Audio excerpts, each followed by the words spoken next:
आजको हाम्रो संसारमा केही क्लिकहरूमा नै एक व्यक्तिको जीवन बर्बाद हुन सक्छ। भारत र विश्वका धेरै अन्य भागहरूमा नक्कली वा मोर्फ गरिएका तस्बिरहरू र एआई उत्पन्न गरिएका तस्बिरहरू मानिसहरूलाई अपमानित गर्न र ब्ल्याकमेल गर्न प्रयोग गरिन्छ। यसले केहीलाई गहिरो डिप्रेसन र आत्महत्यासम्म पनि पुर्याएको छ।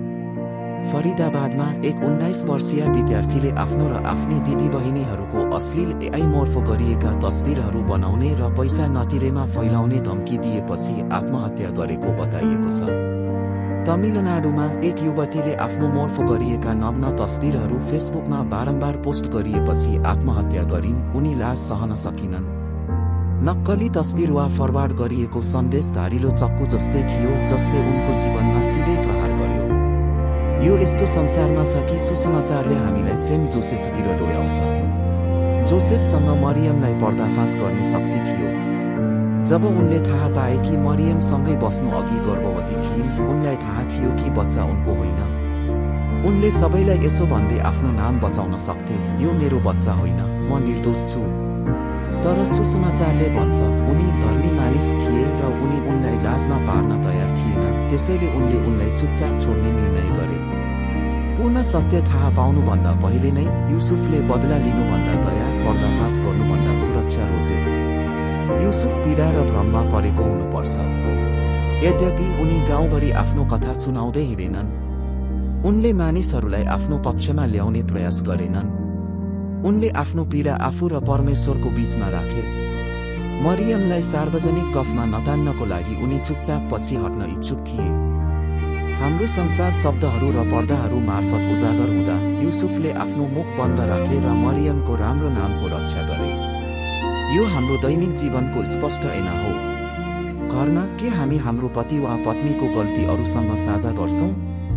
के हामी हाम्रा छिमेकीहरू र आफन्तहरूलाई हाम्रा छोराछोरीको असफलताहरू उजागर गर्छौं? के हामी आफ्नो बचाउ गर्न असमर्थ व्यक्तिहरूको बारेमा कथाहरू आदान प्रदान गर्छौं, चाहे त्यो पल्लीमा होस् वा काममा? सामाजिक सञ्जालमा के हामी स्क्रिनशट भिडियो वा हल्लाहरू साझा गर्छौं जसले कसैको राम्रो नाम बिगार्न सक्छ? एउटा विकृत छवि, अर्धसत्य वा क्रूर मजाक, यी सबैले मानिसलाई ढुङ्गा भन्दा बढी कुल्चन सक्छन्। क्रुसका सेन्ट जोनले यहाँ कडा चेतावनी दिन्छन्।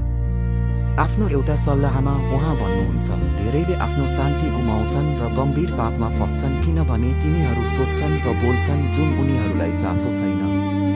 त्यसकारण उहाँले हामीलाई अरूको बारेमा हाम्रा विचारहरू र शब्दहरूलाई कडाइका साथ सुरक्षित राख्न आग्रह गर्नुहुन्छ। जोसेफ यसको एक सुन्दर उदाहरण हुन्। उहाँ मरियमको अवस्थाको बारेमा सबै ठाउँमा कुरा गर्नुहुन्न। उहाँले न्याय गर्न वा टिप्पणी गर्न समय खर्च गर्नुहुन्न। उहाँले सबै कुरा परमेश्वरलाई सुम्पनुहुन्छ र आफ्नो मौनताले उनलाई जोगाउनुहुन्छ। त्यति बेला परमेश्वर त्यो मौनतामा बोल्नुहुन्छ। सपनामा एक स्वर्गदूतले उहाँलाई भन्छन्, जोसेफ दाउदका छोरा मरियमलाई आफ्नी पत्नीको रूपमा लिन नडराऊ, किनकि उनी भित्र जे छ त्यो पवित्र आत्माबाट हो। यो बच्चाले आफ्ना मानिसहरूलाई बचाउनेछ। उहाँ इम्मानुएल हुनुहुन्छ, परमेश्वर हामीसँग हुनुहुन्छ। परमेश्वरले एकजना मानिसलाई छान्नुहुन्छ जसले पहिले नै येशू र मरियमलाई उनीहरूको मुक्तिदाता हुनको लागि सुरक्षा गरिरहेको थियो। जोसेफ उठे, आज्ञा पालन गरे, मरियमलाई घर लगे र बच्चाको नाम येशू राखे। मानिसहरूले के भन्नेछन् भन्ने डरले उनी पछि हट्दैनन्। उनी शब्दहरूले आफ्नो बचाउ गर्दैनन्। उनको हो, उनको कार्यहरूद्वारा बोलिन्छ। यो सुसमाचारले हामी प्रत्येकको लागि एउटा प्रश्न उठाउँछ। जब कसैले मलाई चोट पुर्याउँछ, के म उनीहरूको मर्यादाको रक्षा गर्छु वा म उनीहरूको कमजोरीलाई उजागर गर्छु? जब म रोचक कथा सुन्छु, के म यसलाई फरवार्ड गर्छु वा यो मसँगै समाप्त हुन्छ? जब मेरो फोनमा गपसप सन्देश वा नराम्रो तस्बिर आउँछ, के म भिडमा सामेल हुनेछु वा म चुपचाप यसलाई मेटाउनेछु? म कुनमा बढी रुचि राख्छु, अरूको लाज वा तिनीहरूको मुक्ति? आगमनले हामीलाई येशूको लागि तयार पार्छ। परमेश्वर हामीसँग हुनुहुन्छ। परमेश्वर एक अर्कालाई जोगाउने परिवारहरूमा आउन चाहनुहुन्छ, एक अर्कालाई आक्रमण गर्ने परिवारहरूमा होइन।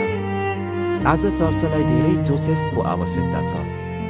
एक अर्काको कमजोरीहरूलाई प्रेमले ढाक्ने पति र पत्नीहरू, आफ्ना छोराछोरीहरूलाई लाज नमानिकन सच्याउने आमा बाबु, साथीलाई लाज लाग्ने कुनै पनि कुरा साझा गर्न अस्वीकार गर्ने युवाहरू, गफ नगर्ने पादरीहरू। यदि हामी प्रत्येकले मेरो कारणले कसैको राम्रो नाम बिग्रन नदेऊ भन्ने निर्णय गर्यौं भने हाम्रा घरहरू र समुदायहरू बिस्तारै परिवर्तन हुनेछन्। त्यसैले यहाँ हाम्रो सरल आगमन प्रार्थना छ। प्रभु येशू, तपाईँ सेन्ट जोसेफको सुरक्षामा हुर्कनुभयो। हामीलाई उहाँको जस्तै हृदय दिनुहोस्, मौन रहने शक्ति, बचाउने साहस, गलतफहमी सहन नम्रता।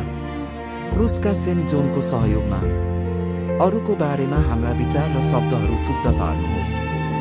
हाम्रा आँखालाई न्याय गर्न ढिलो बनाउनुहोस्, हाम्रा कानहरूलाई गफ ग्रहण गर्न ढिलो बनाउनुहोस्, हाम्रा जिब्रोहरूलाई यसलाई फैलाउन ढिलो बनाउनुहोस्। हाम्रा घरहरू र पल्लीहरू त्यहाँका ठाउँहरू हुन् जहाँ प्रत्येक व्यक्तिको मर्यादा र राम्रो नाम सुरक्षित होस्, ताकि इमानुएल, तपाईँ साँच्चै हामी बीचमा बस्न सक्नुहुन्छ। आमीन। If this reflection helped you, share it and stay with us for the next echo of His Word.